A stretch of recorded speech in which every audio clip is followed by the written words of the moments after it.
하나님께서 여러분들에게 풍성한 은혜를 이 시간 내려 주실 줄 믿습니다. 우리가 지난주에 이런 말씀을 가지고 여러분들과 함께 말씀을 나눴습니다. 베드로전서 1장 5절과 7절에 있는 말씀, 하나님이 기쁘시게 받으실 신령한 제사를 드릴 거룩한 제사장이 되라. 그 다음에 여러분들은 왕같은 제사장들이요. 우리는 교회 나오면 어떤 사람들은 성직자고 어떤 사람은 평신도로 구분을 합니다. 그렇죠. 보통 목사나 또 성당에 가면 신부나 이런 사람들을 성직자라고 하고 앉아있는 사람들을 평신도라고 이렇게 이야기합니다. 그러나 그거는 성직자라는 말은 성경에 없습니다. 평신도라는 말도 성경에 없습니다. 그는 가톨릭에서 만들어낸 말들입니다. 그래서 종교개혁 때 그런 것들을 다 버렸는데 요새도 다시 교회 와서 목사들을 성직자로 부르고 교인들을 평신도라고 부르는데 그런 건 비성경적인 말입니다.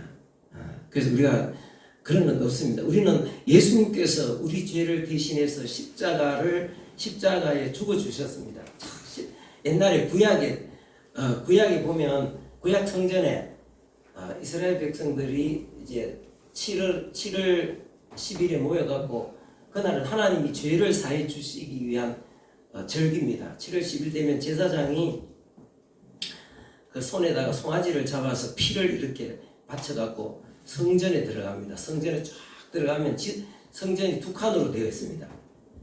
있는데 그 맨 안에 들어가면은 아주 두꺼운 커튼이 이렇게 딱 쳐 있습니다. 그 커튼을 열고 들어가면은 그 안에 지성소입니다. 그 지성소에 들어가서 피를 뿌리면서 하나님께서 이렇게 죄를 사해 주시기를 하나님 앞에 기도를 합니다. 1년에 한 번씩. 자, 그런데 예수님께서 십자가에 죽으실 때에 마태복음 성전에 있던 휘장이라 커튼이죠. 휘장이 쫙 갈라졌습니다. 그게 무슨 뜻이겠습니까? 휘장이 갈라졌다는 게 예수님을 믿는 사람들은 누구든지 하나님 앞에 바로 나갑니다. 성직자를 통해서 하나님 앞에 나가는 것이 아니라 구약의 제사장, 신약으로 지금 성당으로 말하면 사제라 그래요. 사제를 통해서 하나님 앞에 나가는 것이 아니라 누구든지 예수님을 믿으면 직접 주님 앞에 적각 나갈 수 있습니다. 아멘. 누구든지 예수님을 믿으면 그곳에서 주님 앞에 주님의 이름을 부르는 그 자체 그곳이 바로 지성소입니다. 감사합니까? 감사하지 않습니까?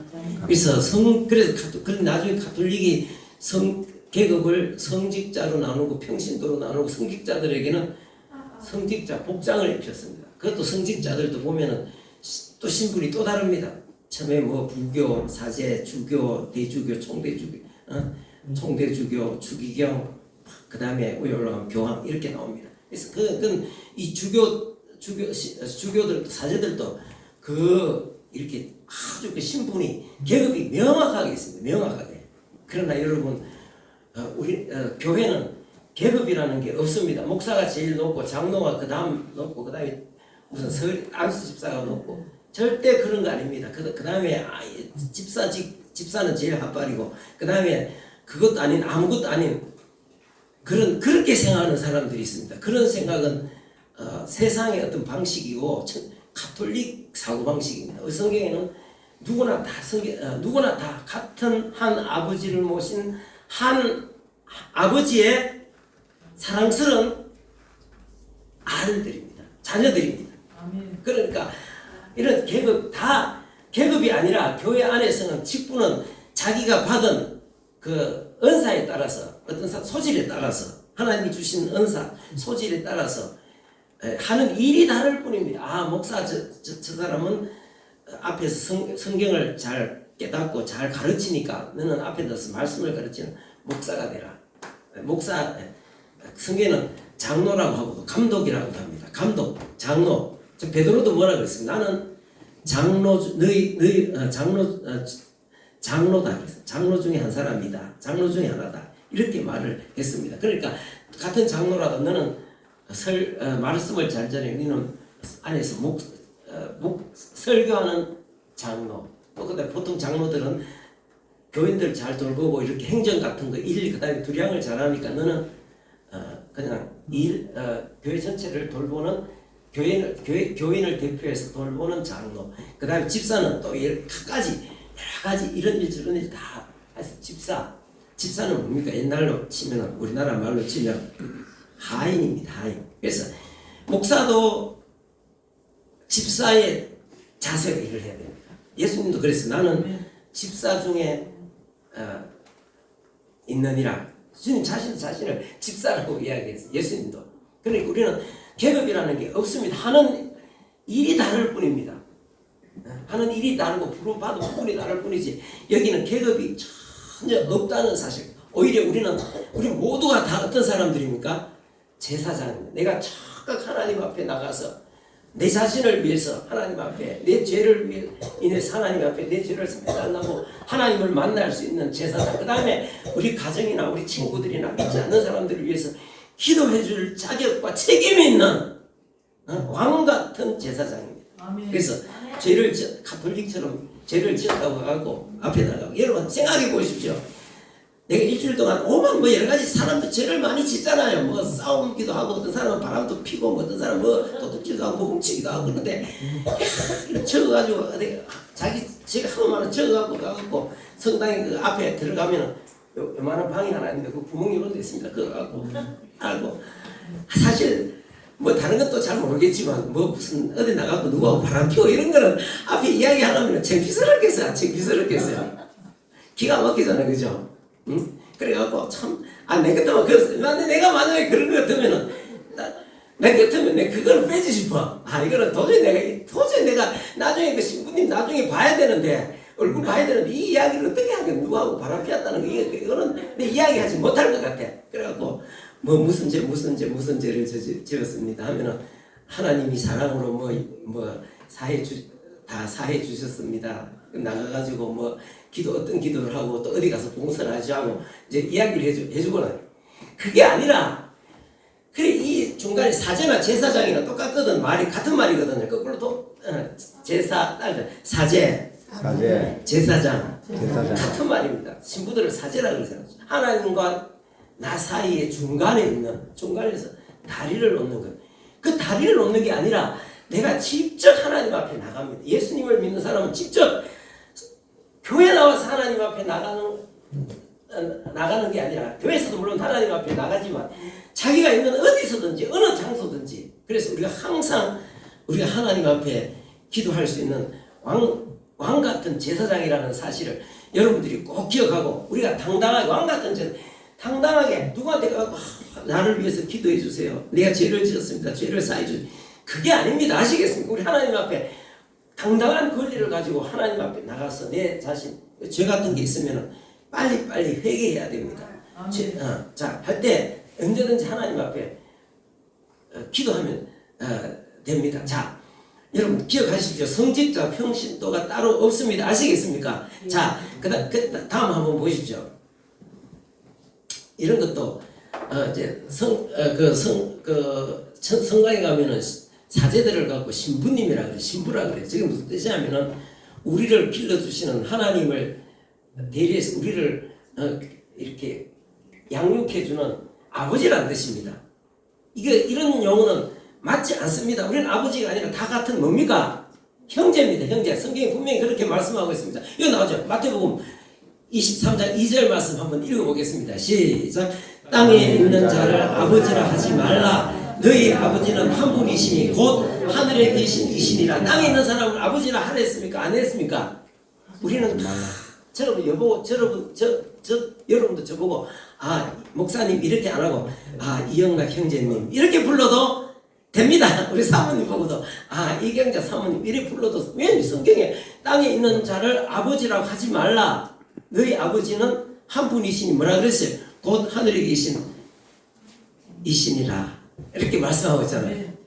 옆에 있는 사람은 보고 자매님 하면 시작. 자매님. 그럼 형제님 해봅시다. 형제님. 이게 왜 우리 다 같은 하나님 자녀들이 그렇게 말할 수 있습니다. 이 계급 사회가 아닙니다. 교회는 계급이 아닙니다. 아시겠습니까? 그게 잘못된 것이다. 그 다음에 교황 있잖아요. 교황 얼마 전에 죽고 새로 산 사람 미국 사람이 이제 교황되잖아요. 근데 교황을 보고 사람들이 비바 파파 전에 프란치스코 교황 우리나라에 왔을 때 막 우리나라 천주교 신자들 전부 다 모여갖고 비바 파파 비바 파파 그래. 비바는 만세 이런 뜻이고 파파는 무슨 뜻이겠습니까? 아버지라는 아버지. 왜 성경이 분명히 뭐라 말했습니까? 땅에 있는 사람은 어떻게 하라 그랬습니까? 아버지를 하지 말라 그랬습니다.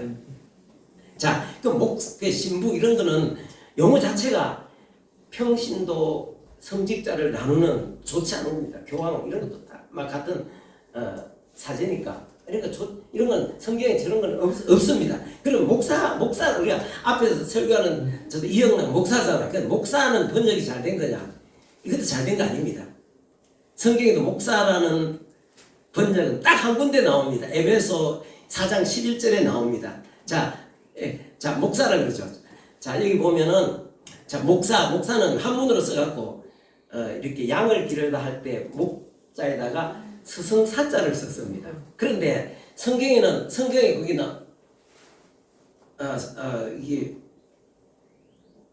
여기 에베소서 4장 11절 한번 읽어보겠습니다.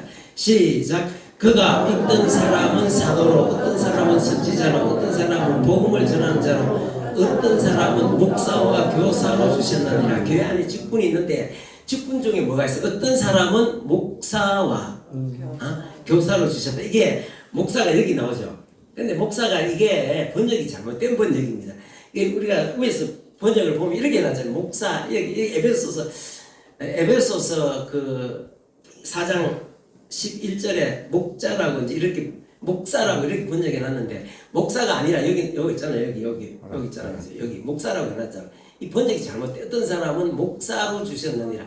이 번역이 잘못됐습니다. 이 번역은 뭐냐 하면은 양측입니다. 목자입니다. 목자. 근데 왜 목자를 우리나라 성경에다 그렇게 번역했는지 모르겠습니다. 아마 양측이잖아요. 그것도 자기 양이 아니라 누구의 양입니까? 하나님의 양입니다. 하나님의 양을 치는. 근데 왜 여기다가 양을 기를 목자에다가 그 다음에 사자는 스승사자를 써놨어. 아마 처음에 교회 우리나라 들어올 때 아니 그래도 교회에서 사람들을 가르치는 사람을 어떻게 목자라고 그렇게 하게. 여러분 목자는 직업 있잖아요. 좋은 직업일까요? 별로 안 좋은 직업일까요?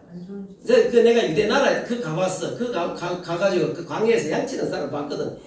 야, 그 들판에 있잖아요. 들판에 양 한 50마리 정도 이렇게 풀어놓고 이렇게 방목하고 옆에 서가 있는데 보니까 막 얼굴이 햇볕에 거슬러가지고 막 얼굴이 새카매요. 막 새카맣고 옷도 있잖아요. 풀풀 나는데 양들 이리 끌고 다니고 저리 끌고 다니고 양들 들고 옆에 가면 있잖아요. 양 노린내 있잖아요. 양 노린내 납니다. 난 저기서 우리 집에서 거기서 염소 두 마리 정도 3마리만 키우고 있잖아요. 가서 염소 맞추고 가면 온몸에 염소 똥 냄새 한 냄새 나는데 맨날 직업이 양치기라고 생각해 보십시오. 그게 근데 성경에 목사로 주셨느니라.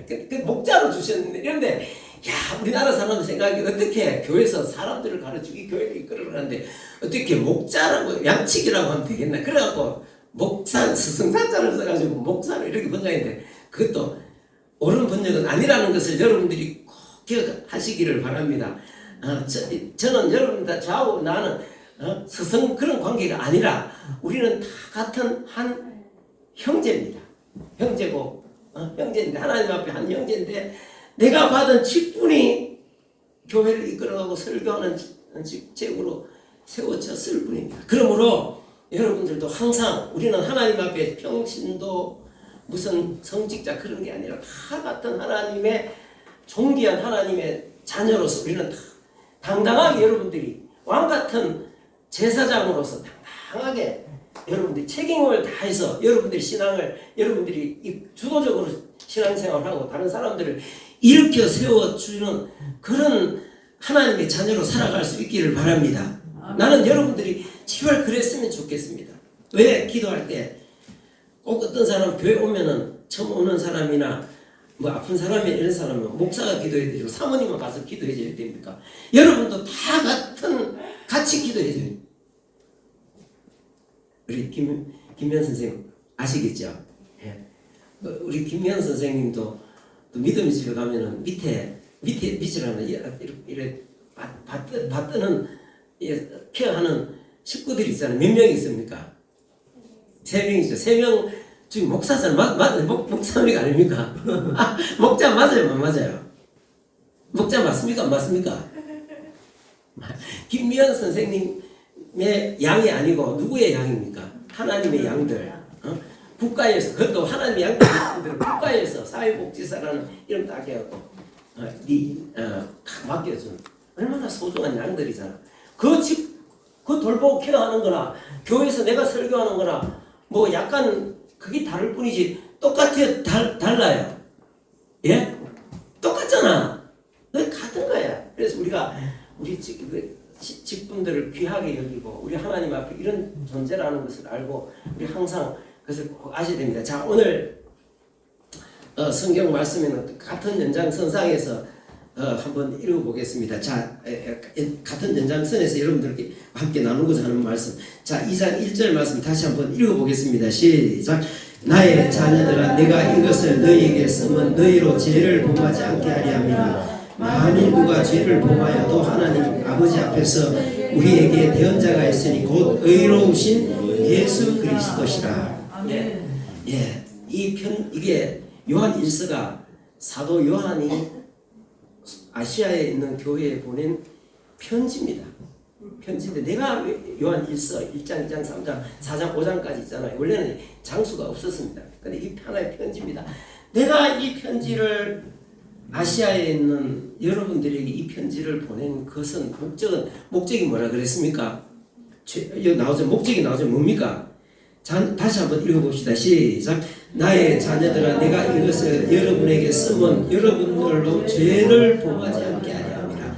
예수 믿는 여러분들은 죄를 지으면 안 됩니다. 이 편지를 쓴 이유가 있습니다. 당시에 영지주의라고 영지주의라고 있는데 영지주의에 기독교가 물든 교회 영지주의에 물든 교회가 있었습니다. 교인들이 있었습니다. 그래서 그 영지주의가 어떤 거지 하면 요즘 현대 우리나라에 있는 구원파 있잖아요. 구원파하고 여러모로 닮았습니다. 구원파하고 여러모로 닮았는데 구원파도 파가 세월호 유병은 있잖아요. 세월호 유병은 그 구원파잖아요. 근데 파가 몇 개가 있습니다. 몇 개가 있는데 거기서 주장하는 거 지금은 자기 그렇게 주장 안 한다고 또 어떤 파는 또 그렇게 이야기하는데 예수 믿고 거듭난 사람들은 죄를 지어도 상관이 없다. 이제 이렇게 이야기하는 거예요. 그러니까 당시에 영지주의가 그랬거든. 영지주의가 죄를 지어도 아무 상관이 없다. 이렇게. 그래서 우리 예수 믿는 사람은 사도 요한은 뭐라고 이야기해요? 우리가 예수님이 우리 죄를 위해서 십자가에 죽으셔서 우리 죄를 다 사해 주셨는데 우리가 다시 죄를 짓는 삶을 살면 되느냐? 안 된다. 우리는 하나님 앞에 참 죄를 짓지 않고 살아가야 된다. 이제 그렇게 이제 그 영지주의자들을 경계해서 기록이 된 게 바로 이 요한 1서입니다. 자, 그런데 우리가 죄를 안 짓고 살아야, 예수 믿는 우리가 죄를 안 짓고 살아야 되지만 죄를 안 지을 수 있습니까? 없습니까? 없잖아요. 그죠? 그런데 죄를 안 지을 수가 없지만 그래도 죄를 지어도 걱정하지 마라. 옆구리에게 누가 있다고. 자, 2장 1절 말씀 다시 한번 읽어보겠습니다. 우리가 죄를 지으면 예수님이 우리를 대신해서 십자가에 죽어주심으로 죄를 깨끗하게 다 사해 주셨는데 우리가 죄 없이 살아야 되지만 우리가 죄 없이는 또 죄를 안 짓고는 또 못 삽니다. 그래서 죄가 있을 때는 그러나 죄를 지으면 그래도 걱정하지 마라. 왜냐하면 우리의 죄를 지었을 때에 우리 앞에 누가 있다. 다시 한번 읽어봅니다. 2장 1절 말씀 시작. 나의 자녀들아, 내가 이것을 너희에게 쓰면 너희로 죄를 범하지 않게 하려 함이라. 만일 누가 죄를 범하여도 아버지 앞에서 우리에게 대언자가 있으니 곧 의로우신 예수 그리스도시라. 아멘. 여러분, 우리에게 내가 죄를 안 지을 수는 없지만 만약에 죄를 지었다면 우리에게 누가 있다고? 대언자가 계시는데 그 대언자가 누구시라고? 예수 그리스도. 그리스도시라. 이거 굉장히 중요합니다. 이게 바로 우리 교회의 가르침의 핵심 진리가 핵심 내용이 바로 이 내용. 대언자가 뭐겠습니까? 대언자는 그 다른 그 요한복음에 보면은 대언자는 보혜사라고도 번역했습니다. 성령을 가리켜서 보혜사라 그러잖아, 그죠? 대언자나 보혜사나 같은 말입니다. 예수님을 대언자라 그랬어. 근데 이게 무슨 말이냐면은 이 헬라어에 있는 파라클레토스라는 말입니다. 우리 같이 한번 따라해 보겠습니다. 파라클레토스. 예, 파라는 곁에 있는 이런 뜻입니다. 옆에 늘 옆에 있는 분 있는데 그분은 어떤 분이냐? 따라합시다. 위로하시는 분, 상담해 주시는 분, 변호해 주시는 분. 예, 우리 그 이단 중에 요즘 우리 사회에 교회에 엄청난 해를 끼치고 우리 사회에 해를 끼치는 교회를 파괴하고 사회에 엄청난 해악을 끼치는 신천지라는 사이비 집단이 있습니까 없습니까? 근데 그 교주가 바로 이만입니다. 이만희 선생님이라고 하는데 이만희 이 교주를 뭐라고 하는가 하면은 보혜사랍니다. 보혜사. 맞아요? 틀려요? 이 황당합니다. 이거 황당하고 이 황당무계한 소리입니다. 그러면서 우리 선생님이 바로 보혜사시다. 이렇게 이거 황당무계한 소리입니다. 그런 게 아니라 오늘 성경에는 누가 파라클레토스라 했습니까? 예수님이 파라클레토스입니다. 자, 예수님 이거는 무슨 뜻이라 그랬습니까? 옆에 서서 우리 옆에 함께 하셔서 우리를 위로해 주시고 상담해 주시고 변호해 주신다. 아멘. 여러분 죄를 지은 사람들 저도 때로는 죄를 죄에 넘어지고 엄청난 죄를 저지를 때가 있습니다. 여러분은 몰라도 나만이 아는 죄가 있습니다. 우리 집사람도 모르는 나만이 아는 죄가 있습니다. 여러분은 여러분만이 아는 죄가 있습니까 없습니까? 있습니다. 남한테 아무한테도 이야기 못하는 것 참 그런 죄들이 있습니다. 그러면은 내 마음속에 굉장히 갈등이 일어납니다. 갈등이 일어나가지고 내가 예수 믿은 지가 40년이나 됐는데 나이가 내가 60 중반인데 그리고 교회에서 목사라는 소리를 듣는데 진짜 다른 사람들이 나를 알면은 이게 도대체 이게 진짜 이게 사람들이 나를 알면 나를 뭐라고 할까? 그러면서 내가 뭐 하나님 앞에 너무나 부끄럽고 창피스러운 거예요. 이게 하나님께서 나를 어떻게 생각하시? 이러면은 막 진짜 마음에 갈등 생기고 있잖아요. 기도도 하기 힘듭니다. 그런데 염려하지 마라. 왜냐하면 예수님이 옆에 계시는데 그분이 뭐라고? 대언자 파라클레토스인데 우리 곁에서 우리를 위로해 주시고 또 상담해 주시고 우리를 변호해 주시는 분이에요. 변호해 주시는 분. 아멘. 네가 죄를 지었느냐?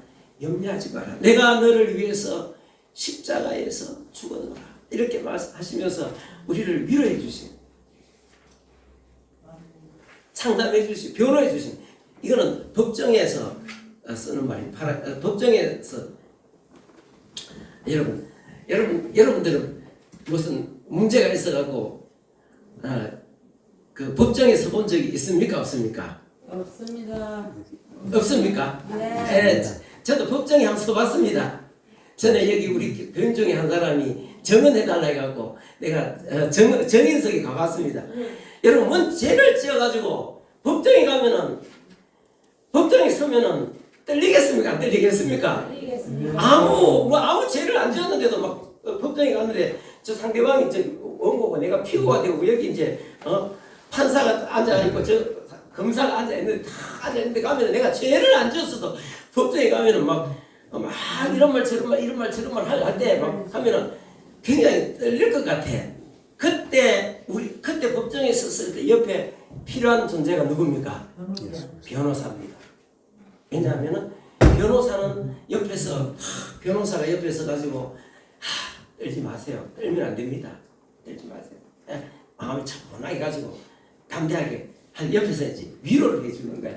그리고 그럼 그 변호사 앞에는 내 지은 죄를 다 이야기해야 되겠어요? 안 해야 되겠어요? 뭐 제가 해야지. 그래야지 변호사가 거기에 맞게 대처를 할 거 아닙니까? 그죠? 예. 그죠? 그래서 변호사한테는 다 이야기를 하는 거예요. 이야기를 하고 그러면은 변호사가 그걸 딱 뜨고 법정에서 나를 옹호를 해주는 거예요. 옹호를 해주는 거예요. 그 변호사가 이야기합니다. 그런 말을 하지 마세요. 그런 말을 하면 안 돼. 내 친구 하나가 무슨 이게 동네 일하고 군에서 일하다가 무슨 보조금 문제 때문에 자기가 한 것도 아닌데 뒤집어 쓰는 거예요. 그래가지고 이 사람은 마음이 순진해. 사람이 내 친구 고령에서 아침에 그 사람한테 그 뭐 때문에 그랬는지 다 자세하면 내가 만날 때마다 얼마나 불안하면 억울하면 만날 때마다 그 이야기하는 거죠. 나는 정치 돌아가는 거 이야기하면서 지금 돌아가는 거 보니까 내 억울함도 안 할 때고 똑같다 이러면서 막 전화가 맨날 오는 거예요. 윤석열 우리 대통령 지금 헌법재판소 갔는데 지금 하는 꼴이 보니까 내하고 똑같다 지금 돌아가는 판이면서 그 이 사람이 굉장히 순수해. 뭐 죄짓고 뭐 그런 사람이 아닌데 앞에 검찰에서 불렀는 거예요. 경찰에서 분리가는 거예요. 분리가갖고 뭐가 말을 잘못했어. 그 말을 하면 안 되는 건데 그래 온판 뒤집어 써버린 거야. 그래 나중에 변호사가 그 말을 해가지고 이건 빼도 박도 못합니다. 이거는 그 말 한번 했기 때문에 나도 어쩔 수가 없습니다. 빼도 박도 못하는 거예요. 그래갖고 억울하게 6개월인가 감옥살이를 하고 나오는 건데 그때 전화하니까 전화를 안 받아. 이상하다. 이 친구 뭐 죽었나 살았나 또 전화해도 전화를 안 한다. 한 5, 6개월 지나서 나니까 뭐 어디 좀 갔다 왔다 그러는 거예요. 근데 말을 좀 하는 거예요. 그래서 옆에서 그때 누가 필요한 변호사가 처음부터 변호사가 있었으면 그런 말은 하면 안 됩니다. 그러면 뒤집어 씁니다. 그런 말은 절대로 하면 안 됩니다. 이거는 이 사실은 이 자기가 죄가 하나도 없는데 여러분 우리가 하나님 앞에 심판받을 때 하나님 앞에 심판받을 때 옆에 서 계시는 분이 누굽니까? 예수님. 대언자이신 보혜사인 파라클레토스 우리를 위로해 주시고 상담해 주시고 옆에서 우리를 변호하고 우리를 하나님 앞에서 옹호해 주실 그분이 옆에 계신다. 그분이 옆에 계신다. 아멘. 아멘. 얼마나 여러분 어려울 때 옆에서 주님을 붙드시기 바랍니다. 아멘. 근데 어떻게 해야 될지 잘 모를 때 이야기를 하는 것입니다. 이야기하면 예수님께서 우리에게 이래라 저래라 그리고 우리를 하나님 앞에서 우리를 옹호해 주시는 우리가 여러분 요즘 변호사들은 참 보면 어렵습니까? 어렵지 않습니까?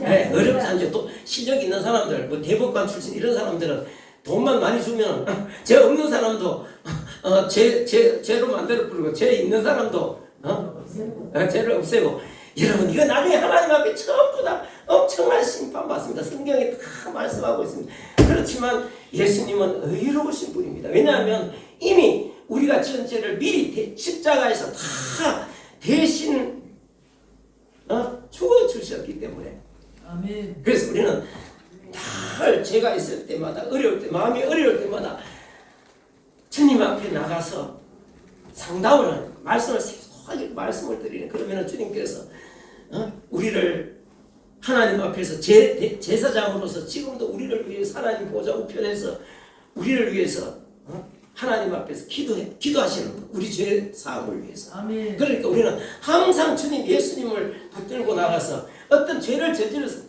죄가 있으면 하나님 앞에 막 기도하기도 싫어요. 막 싫고 부끄러워서 입이 안 떨어져. 하나님 내가 이런 파렴치한 죄를 내가 목사가 돼갖고 나이가 벌써 60이 넘은 놈이 목사지를 뭐 몇 년을 했는데 이래갖고 또 이게 내가 사람인데 이러면 막 하나님 앞에 부끄러워 말도 못해요. 그러나 그럴 필요 없어요. 믿음으로 나갑니다. 나가서 하나님 내가 이렇게 죄를 품하였습니다. 하고 나가면 하나님께서 위로해 주시는 거예요. 꾸짖는 게 아니라 뭐 하신다고? 위로해 주시고 위로해 주시고 상담해 주시고 우리를 변호해 주고 자 성경 그 다시 한번 읽어보겠습니다. 1장 8절 말씀 한번 읽어보겠습니다. 1장 9절 말씀 읽어보겠습니다. 1장 9절 그 앞에 1장 9절 말씀 시작. 만일 우리가 우리 죄를 자백하면 그는 미쁘시고 의로우사 우리 죄를 사하시며 우리를 모든 불의에서 깨끗하게 하실 것이요. 그래서 하나님 앞에 예수님 앞에 옆에 계신다 그랬어요. 곁에 있는 파라클레토스 곁에 있는 그분 앞에 가서 틀어놓는 거예요. 틀어놓으면 그가 모든 불의에서 우리를 어떻게 하실 거라고? 깨끗하게 하실 것이다. 아멘.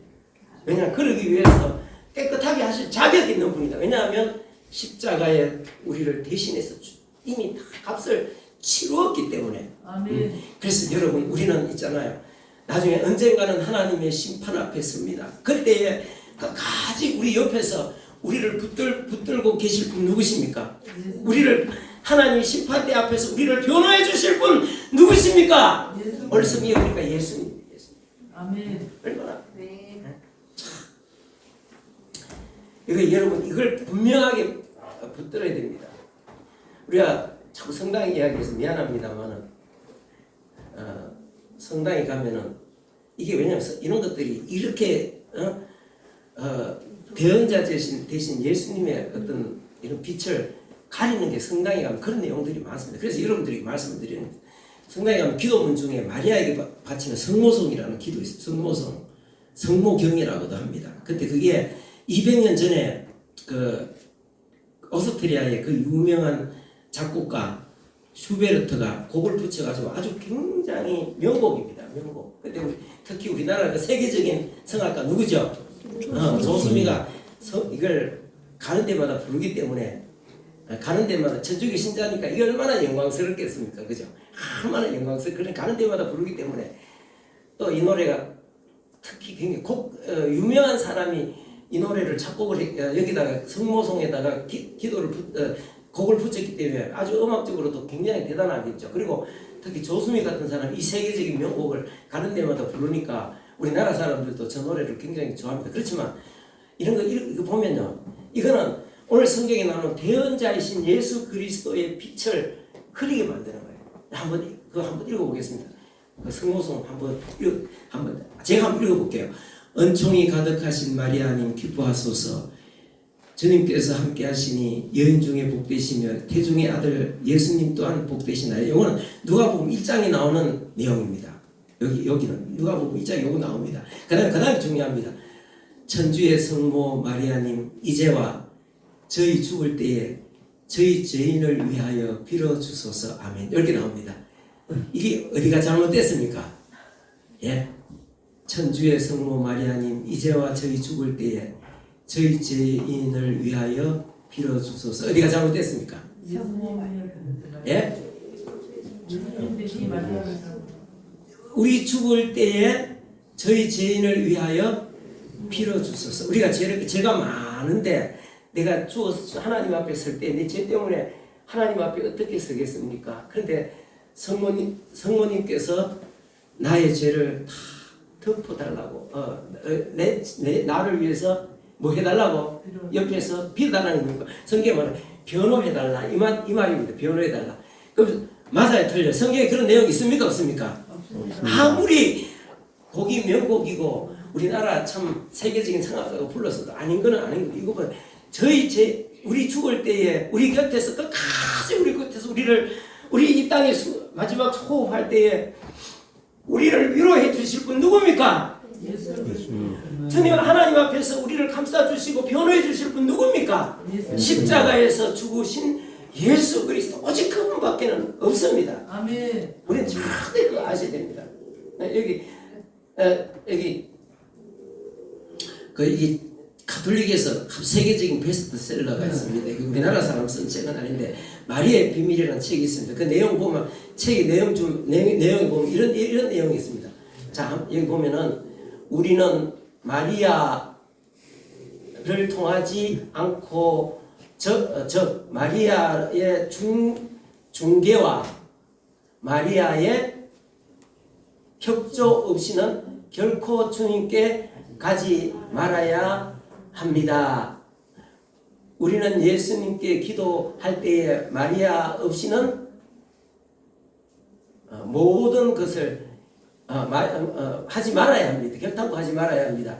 그리고 마리아를 위하여 모든 것을 해야 합니다. 맞아요. 틀려요. 마리아 없이는 결코 하나님 앞에 나가지 말아요. 그게 아닙니다. 마리아는 훌륭한 분입니다. 우리도 존경합니다. 그렇지만 우리가 주님 앞에 마지막 우리가 이 세상 떠나서 마지막 호흡 멈추고 주님 앞에 설 때 우리를 붙들어 주시는 분, 우리 옆에 계시는 분, 주님 앞에서 천국에서까지 우리를 붙들고 계시고 우리를 옆에서 붙들고 우리를 옹호해 주시는 분, 변호해 주시는 분 누구십니까? 예수 그리스도십니다. 아멘. 이런 것들은 다 그 예수님의 그 파라클레토스이신 예수님을 어떻게 한다고? 빛을 잘 못 보도록 가리고 뭐로? 마리아 훌륭하지만 예수님의 어머니지만 그도 사람이 그걸 갖고 보지 말라고 이렇게 십자가에 우리를 위해 죽으신 예수님 보지 말라고 이렇게 가리고 이거 보지 말고 그러니까 우리가 참 바로 깨달아야 됩니다. 자, 우리 성경 다시 한번 읽어보고 마치도록 하겠습니다. 2장 1절 다시 한번 읽어봅니다. 시작. 나의 자녀들아 내가 이것을 너희에게 쓰면 너희로 죄를 범하지 않게 하려 함이라. 만일 누가 죄를 범하여도 아버지 앞에서 우리에게 대언자가 있으니 곧 의로우신 예수 그리스도라. 대언자가 뭐라 그랬습니까? 옆에 계셔서 우리를 위로해 주시고 도와주시고 상담해 주시고 우리를 마지막에 변호해 주시는 그분. 평생 여러분들이 그 예수님을 항상 우리가 일주일 동안 살아갈 때에 예수님을 꼭 붙들고 주님과 함께 나아갈 수 있기를 바랍니다. 위로해 주시는 분, 힘 주시고 도와주시는 분, 그 다음에 어려울 때마다 상담해 주시는 분, 끝까지 하나님 앞에 설 때 우리를 옆에서 하나님 앞에서 우리를 변호해 주시는 분, 그분이 바로 우리 주 예수 그리스도십니다. 자, 우리 한번 우리 짧은 동영상 하나 보고 마치도록 하겠습니다.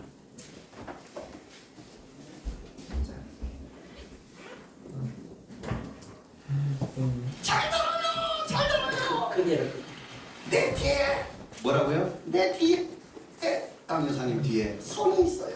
웃지 마라. 진짜요. 손이 있어. 무슨 손이에요? 네 손이지. 나 누구냐? 한번 보시겠습니다. 잘 봐야 돼. 있지? 내 거 아니야. 얘가 혼자서 다리 쳐놓고 있어. 나 인형이라고. 강 여사 뒤에 손을 떼겠습니다. 하지 마라. 손을 떼면 반주사님 반주를 좀 어려스럽게 깔아주세요. 하지 마세요. 손을 떼겠습니다. 야! 손을 뺐습니다. 손이 없으면 이런 겁니다. 아무것도 아닙니다. 할 수 있는 것이 없습니다. 손이 없으면 보입니다. 손이 없으면 알게 될 것입니다. 아무것도 아니야. 누구든지 이리 말할 것입니다. 깡여사 뒤에만 손이 있는 것이 아니라 여러분 뒤에도 있습니다. 떠나지 않는 유일한 손, 행복하게 살아가시는 여러분 되시기를 예수님의 이름으로 축복합니다. 네, 잘 만들었죠. 나도 이거 좀 배우려고 막 하는데 저 사람 잘 안 하더라고. 할 사람이 배울 사람이 별로 없어가 그랬는데 저럴 때 좀 배우려 너무 감동되잖아요. 인형으로 자기가 말하는 거예요. 예. 복화술 자기가 말하는 전부 다 인형인데 인형이 말하는 게 아니라 자기가 하는 거야. 왜 그러세요? 왜 이러면서 하는 거야. 근데 진짜 손을 빼니까 아무것도 아니잖아. 근데 참 하나님께서 이 땅에서도 늘 우리 곁에 서서 우리를 그 손으로 붙들어 주시고 어려울 때도 붙들어 주시고 힘들 때도 붙들어 주시고 죄를 지었을 때 하나님 옆에 계셔서 우리를 변호해 주시고 영원한 하나님 앞에서 우리가 설 때에 끝까지 우리를 옆에서 변호해 주시는 분 우리 주 예수님이십니다. 기도하겠습니다. 아버지 하나님 은혜와 사랑을 감사합니다. 오늘 성경 말씀에 주님은 우리 곁에 서서 우리를 위로해 주시고 상담해 주시고 우리를 변호해 주신다 하셨습니다. 주님 그 주님께서 우리 곁에 늘 계심을 감사합니다. 우리가 늘 그 주님을 붙들고 이 세상을 살아가게 하시고 또한 아버지 하나님 앞에 이 세상 호흡 다 끝나고 하나님 앞에 설 때까지 주님 우리 곁에서 우리를 붙들어 주시옵소서. 감사합니다. 고맙습니다. 오늘도 하나님 은혜 가운데 저희들이 하나님 앞에 나와서 말씀을 함께 나누고 또 하나님 앞에 헌금도 드렸습니다. 주님 기쁘게 받으시옵소서. 사랑하는 성도들이 이 세상에 살면서 물질 때문에 어려움 당하지 않도록 필요한 것들을 채우시옵소서. 또한 우리 사랑하는 김용선 어르신이 오늘 주님 하나님 앞에 나왔습니다. 하나님께서 긍휼히 여겨주시고 참 이 대언자 되신 주님께서 지금 함께 해주시고 앞날에도 함께 해주시고 하나님 나라 갈 때까지 늘 함께 해주시옵소서. 김용선 어르신 참 이렇게 주님을 꼭 붙들 수 있도록 주님께서 역사해 주옵소서. 감사하고 예수님의 이름으로 기도합니다. 아멘.